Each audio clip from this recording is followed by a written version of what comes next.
DETV News is powered by DART, Delaware's transit service. Moving forward. Tonight, a review of the books for state unemployment funds has raised some questions. Plus, the future of Delaware's healthcare system took center stage this week in Dover as the state grapples with finding a balance between cost and care. And 4 French bulldogs have been stolen from a Dover area home. We speak to the owners. Those stories and much more coming up tonight on DETV News.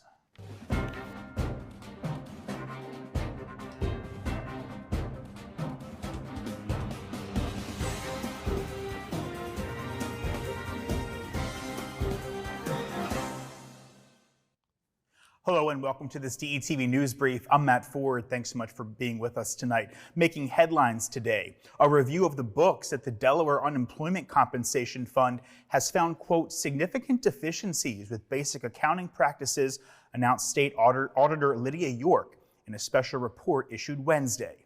A months-long inquiry by auditors of the Division of Unemployment Insurance under the Department of Labor revealed basic internal accounting controls were not followed, resulting in the state being unable to verify the department's internal balances, financial activity, or what specific employers paid into the system, says York.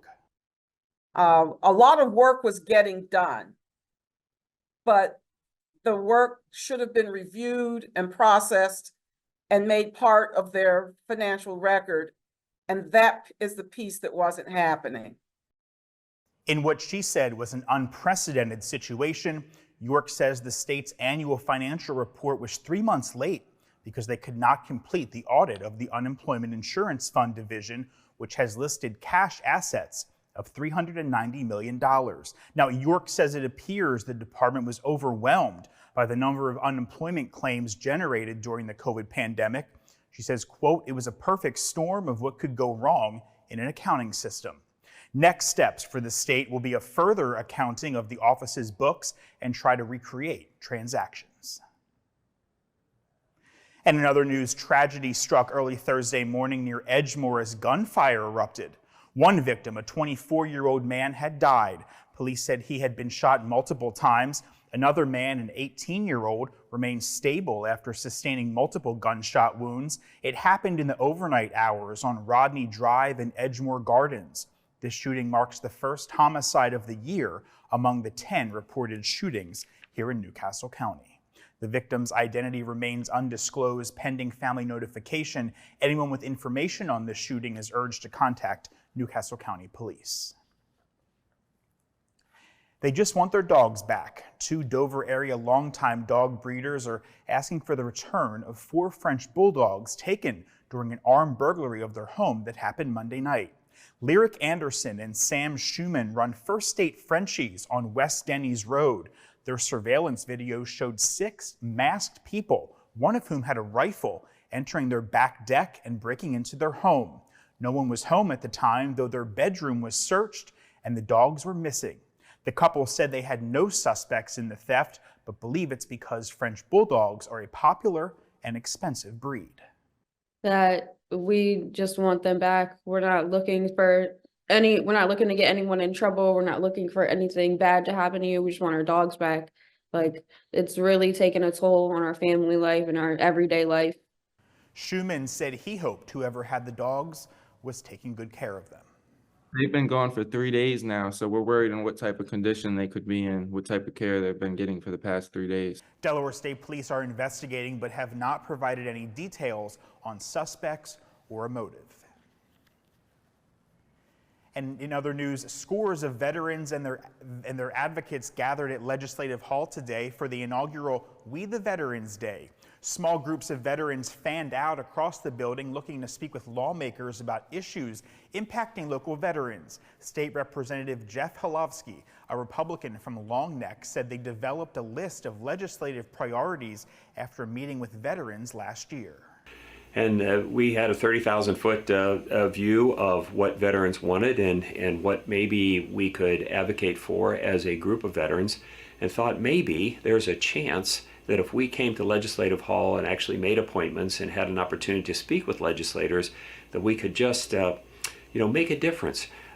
Advocates Thursday were pushing for several initiatives, including naming a Delaware cabinet-level secretary of Veterans Affairs, increasing the number of veteran service officers, and giving tax benefits to Delaware veterans. According to the U.S. Census, there are roughly 70,000 men and women in the armed forces living here in Delaware.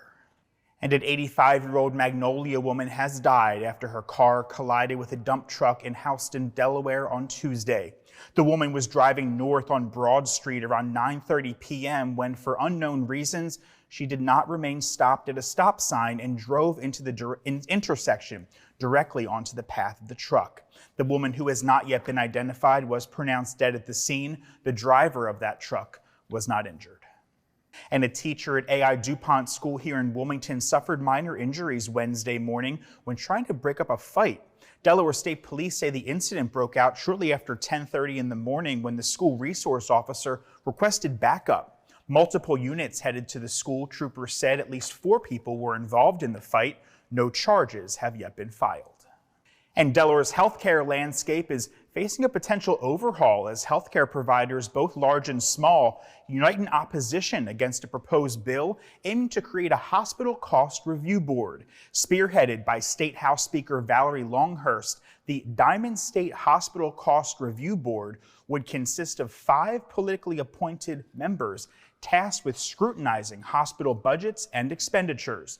The proposal, outlined in House Bill 350, aims to align hospital budgets with Delaware's healthcare spending benchmarks, but healthcare providers argue it would stifle patient care and fail to address rising costs effectively. In a recent House Administration Committee meeting, stakeholders clashed over the bill's implications. While supporters advocate for cost control and transparency, opponents fear detrimental impacts on infrastructure improvements and service expansions, particularly in underserved areas like southern Delaware. Advocates for the bill highlight the need to address high healthcare costs. They argue for greater transparency and collaboration among stakeholders. And staying in health news, Delaware hospitals have agreed to pay a 3.58% tax on patient revenues so the state can qualify for another $100 million more in federal Medicaid funding. With healthcare costs exceeding $2 billion annually, this infusion of funds comes at a critical time. The state's Medicaid program, serving 1 in 3 Delawareans, will benefit from the influx, allowing for expanded coverage and improved care. Senate Bill 13 promises to enhance current Medicaid programs and establish new benefits. The agreement entails directing funds back to hospitals aimed at better serving Medicaid patients and improving overall health outcomes. It's a collaborative effort to ensure that the impact of this funding is felt directly by Delaware residents. While the bill awaits final approval, stakeholders anticipate positive outcomes, including increased reimbursement rates and expanded coverage for vulnerable populations here in the First State. Newcastle County is offering a grant program to small businesses along the Philadelphia Pike, Route 13, and Route 9 corridors. Designed to encourage economic activity in the area, the grant is partially funded by the American Rescue Plan. A total of $440,000 is available for an anticipated 40 to 50 grants. Money can be used for facades, landscaping, signage, and equipment or recently incurred debt for business upgrades. Businesses can apply for a $5,000 grant or a $10,000 matching grant. The application process is now open, says Vandal Hampton Jr. He's the president and CEO of True Access Capital, a community development finance agency which is managing the program. He says, quote, "This funding will go a long way towards revitalizing these long-standing commercial areas. For more information and to apply for a grant, you can visit the website seen right there on the bottom of your screen." And Delaware State University students pursuing careers in aviation now have an exciting opportunity, all thanks to a recent agreement with Endeavor Air. The university has officially become a partner institution in Endeavor Air's Students to Endeavor Pilots program, offering a clear pathway to DSU's aviation grads to secure positions as first officers with Endeavor Air. Under the agreement, DSU professional pilot students can enroll in the program while completing their undergraduate aviation requirements. Once they meet the necessary flight hour requirements, students and graduates will receive priority interviews with Endeavor. Endeavor Air is a subsidiary of Delta Airlines. This partnership holds the potential for DSU graduates to eventually transition to pilot positions with Delta, as the Endeavor is the only airline offering a contractually guaranteed career pathway to Delta Airlines for pilots. DSU is now among 23 universities partnering with Endeavor Air's Students to Endeavor Pilots program. Good stuff there. And the Millsboro Police Station is officially open. The new building is double the old station size. Police say it has more workstations and double the amount of cells compared to the old police station. The new facility even has amenities for the community, including a basketball court and meeting rooms for the public. The new building on West Railroad Avenue will have open house tours. They're going to be Friday from 4 to 8 p.m. and then again Saturday from 1 to 5 p.m. And before we leave you tonight, it was a homecoming under the sea this week as the Marine Education Research and Rehabilitation Institute announced the successful rehabilitation of a seal pup rescued in Bethany Beach last month.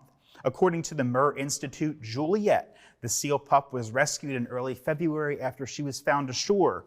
The young seal was dependent on her mother for food, so she was taken to the Marine Mammal Stranding Center in New Jersey. So rescuers provided Juliet with nutritional support and care until she was old enough to live on her own. And this week, Murr says Juliet, along with 5 of her other rescued seal friends, were released back into their ocean home. Excellent. Well, that's going to do it for tonight's edition of DETV News. Be sure to follow us across your favorite social media platforms. And for a look at what's happening all around the state of Delaware, check out our website. That's detvch.com. With DETV News, I'm Matt Ford. We'll see you right back here next week.